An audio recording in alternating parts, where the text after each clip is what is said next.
नमस्कार दोस्तों, आप सभी का अपने YouTube चैनल हर सीधी एक दिशा शून्य से सृजन की ओर में स्वागत है। और हम कंटिन्यू कर रहे हैं class 5 Hindi bridge programme solution. और आज हमारा सप्ताह है 4। सबसे पहली गतिविधि है विराम चिन्ह आधारित गतिविधि। हमने पिछले वीडियो में देखा था कुछ विराम चिन्हों के बारे में, जैसे कि पूर्ण विराम, खड़ी लाइन अगर हम करते हैं, अल्प विराम, ठीक है, फिर अवतरण चिन्ह, फिर एक था विस्मयादि बोधक चिन्ह, ठीक है, प्रश्न चिन्ह। ये जो सब है वो है विराम चिन्ह, ठीक है। और विराम चिन्ह से रिलेटेड एक वीडियो का लिंक आपको राइट साइड कॉर्नर में दिख रहा होगा, अपर कॉर्नर में, वहाँ से देखकर भी आप उसका ज़्यादा से ज़्यादा लाभ उठा सकते हैं। इसमें आपको क्या करना है, तो आप सब ने अपना एक अपठित गद्यांश और पठित गद्यांश के बारे में सुना होगा। जब आपकी परीक्षा होती है तो उसमें ये पूछा जाता है। जैसे यहाँ पर एक गद्यांश दे रखा है, गर्मी की छुट्टियाँ थी। देखो यहाँ पर कोई विराम चिन्ह नहीं है। दोपहर के समय दिनेश घर में बैठा, वापस विराम चिन्ह नहीं है। कोई कहानी पढ़ रहा था, कोई भी, मतलब इस पूरे पैराग्राफ में एक भी विराम चिन्ह का उपयोग नहीं किया गया है, ठीक है। लेकिन विराम चिन्हों के बिना भाषा अधूरी होती है, ठीक है। तो यहाँ पर कैसे विराम चिन्ह हो सकते थे वो ज़रा मैं आपको बता देता हूँ। आप भी अपनी जो PDF है या कॉपी में अगर आपने ये अनुच्छेद लिख रखा है तो वहाँ पर एक बार क्रॉस चेक भी कर लेना, अगर नहीं किया हुआ है तो वापस चेक लिख लेना। गर्मी की छुट्टियाँ थी, वाक्य पूर्ण हुआ। दोपहर के समय दिनेश घर में बैठा कोई कहानी पढ़ रहा था, तभी पेड़ के पत्तों को हिलाती हुई कोई वस्तु धम्म से घर के पीछे वाले एक बगीचे में गिरी। अब देखो, पढ़ रहा था तभी, मतलब वाक्य अधूरा है, अल्प विराम। दिनेश आवाज से पहचान गया कि वह वस्तु क्या हो सकती है, पूर्ण विराम। वह एकदम से उठकर बरामदे की चीख सरकाकर बगीचे की ओर भागा। अरे अरे बेटा, कहाँ जा रहा है? प्रश्न। बाहर लू चल रही है, अल्प विराम, अवतरण चिन्ह दोनों की ओर। दिनेश की माँ मशीन चलाते चलाते एकदम जोर से बोली, ठीक है, परंतु दिनेश रुका नहीं। देखो यहाँ पर वाक्य पूर्ण नहीं हो रहा है, इसलिए यहाँ पर अल्प विराम है, परंतु दिनेश रुका नहीं। उसने पैरों में चप्पल भी नहीं पहनी, वाक्य पूरा। जून का महीना था, अल्प विराम।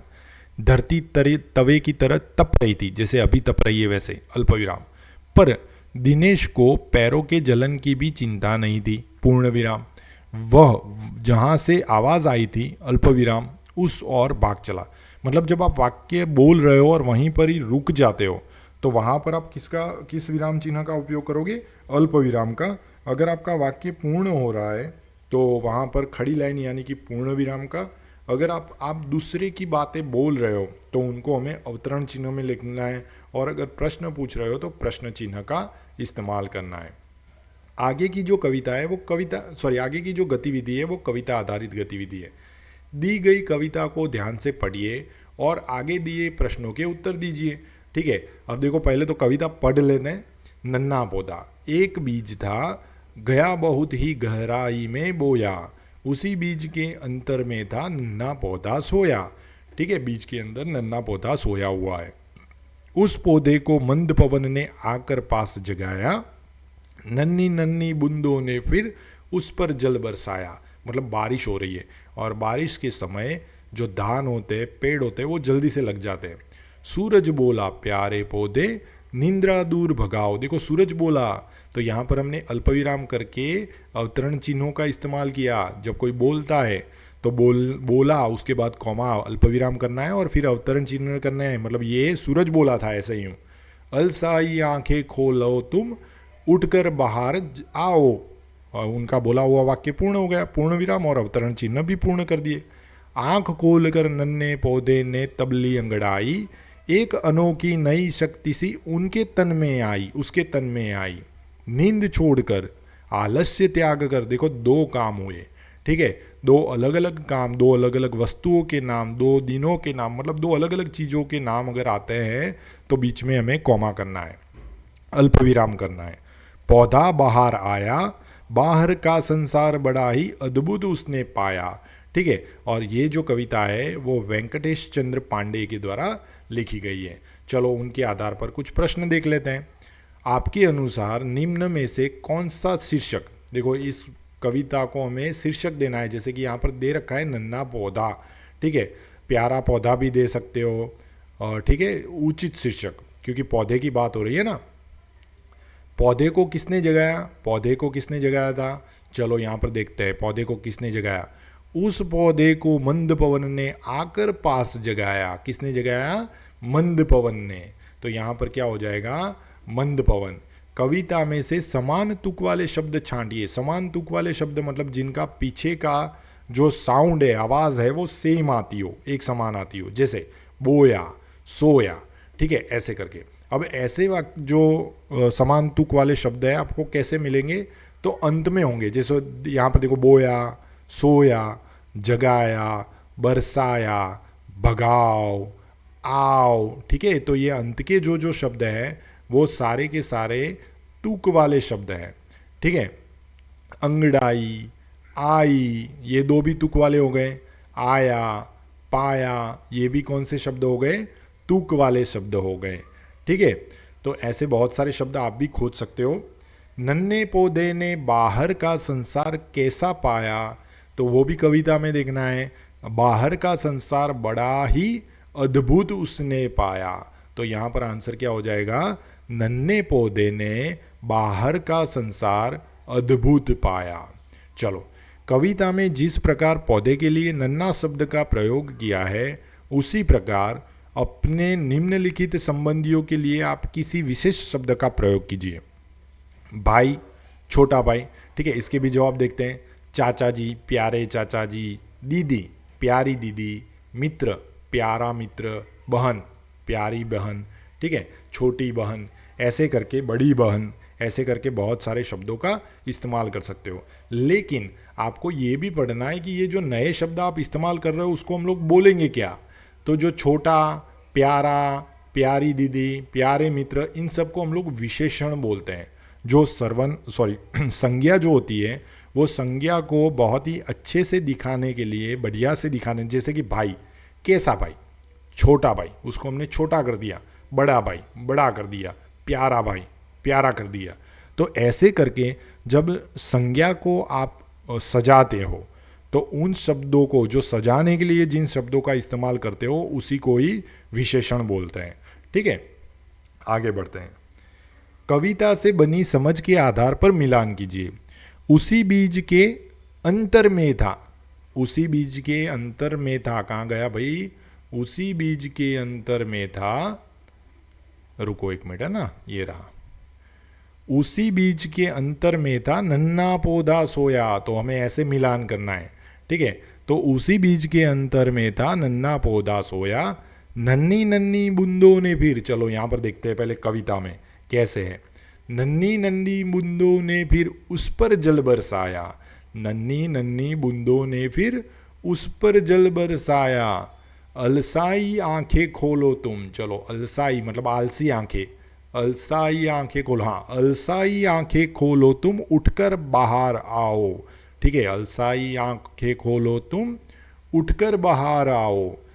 एक अनोखी नई शक्ति सी, एक अनोखी नई शक्ति सी उसके तन में आई। एक अनोखी नई शक्ति सी उसके तन में आई।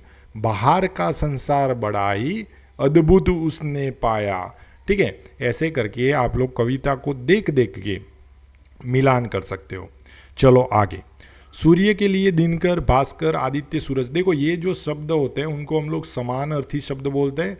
पर्यायवाची, आप जब PT1 का जो अपना आवधिक परीक्षा का पेपर होता है या कोई भी आपका परीक्षा का पेपर होता है, उसमें एक समान अर्थी शब्द या फिर पर्यायवाची शब्द ऐसे प्रश्न आपके आते हैं, ठीक है। तो ये समान अर्थी या पर्यायवाची शब्द का मतलब क्या होता है, तो एक समान अर्थ वाले शब्द। जैसे कि यहाँ पर देखो सूर्य, तो सूर्य को हम लोग दिनकर भी बोलते हैं, भास्कर भी बोलते हैं, आदित्य भी बोलते हैं, सूरज भी बोलते हैं। तो ये सारे समानार्थी शब्द हैं। वैसे ही हमें आसमान, बादल, पानी और आँख के लिए समानार्थी शब्द खोजने हैं। और किस में से खोजने हैं, यहाँ से खोजने हैं। जैसे कि सबसे पहले आसमान, आसमान को हम लोग आकाश भी बोलते हैं, ठीक है। तो पहला समानार्थी शब्द हो गया आकाश।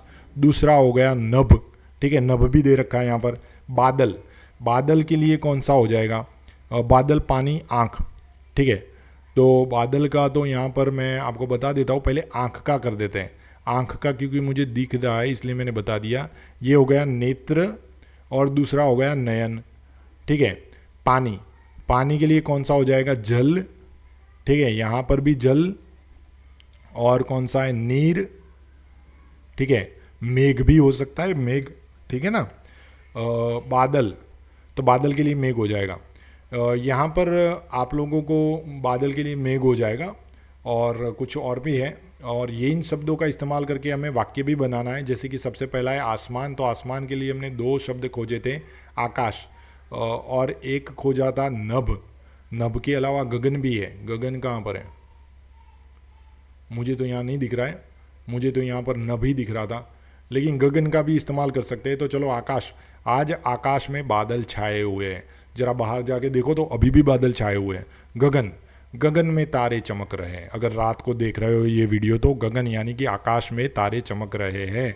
बादल, उसको मेघ भी बोलते हैं। वर्षा ऋतु में मेघ गिर आते हैं, ठीक है। अभी देखो आप, अभी का माहौल जो है उसमें बहुत सारे बादल आपको दिख रहे होंगे। गन, गन यानी कि काले गन गरज रहे हैं, बादल गरज रहे हैं। गरज रहे मतलब आवाज़ें आ रही है, जिसको हम थंडर स्टॉर्म जिसको बोलते हैं। बहुत ही बिजली होती है, कड़ाक का, ऐसी आवाज़ काट काट करके आवाज़ आती है। पानी, पानी तो आपको पता है हम पीने के लिए इस्तेमाल करते हैं। जल, जिसका समानार्थी शब्द है जल ही जीवन है। दूसरा समानार्थी शब्द हो गया नीर, सरोवर में स्वच्छ नीर भरा हुआ है। एक शब्द है आँख, आँख के समानार्थी शब्द हो जाएंगे नेत्र और लोचन। नयन भी होता है जो हमें बॉक्स में दे रखा है, उसके नेत्र बहुत सुंदर है। लोचन, अपने लोचन खोलो और दुनिया को देखो, ठीक है। तो नेत्र और लोचन जो है वो भी ये आँख के समानार्थी शब्द हैं। कविता में आए निम्न शब्दों का उपयोग करते हुए कविता से अलग एक एक वाक्य लिखिए। पवन का, आलस्य का, अद्भुत, अंगड़ाई और शक्ति, इन शब्दों का इस्तेमाल करके हमें वाक्य बनाने हैं। जैसे कि पवन, ठंडी पवन चल रही है। आलस्य मतलब आलस, आलस्य मनुष्य का शत्रु है। अद्भुत, एक दृश्य अद्भुत है, यह दृश्य अद्भुत है। अंगड़ाई, सुबह उठकर उसने अंगड़ाई ली। अंगड़ाई जब सुबह उठते हैं और जो आलस खाते हैं ना वो। शक्ति, एकता में शक्ति होती है। ये वीडियो देखने के लिए आप सभी का बहुत बहुत धन्यवाद।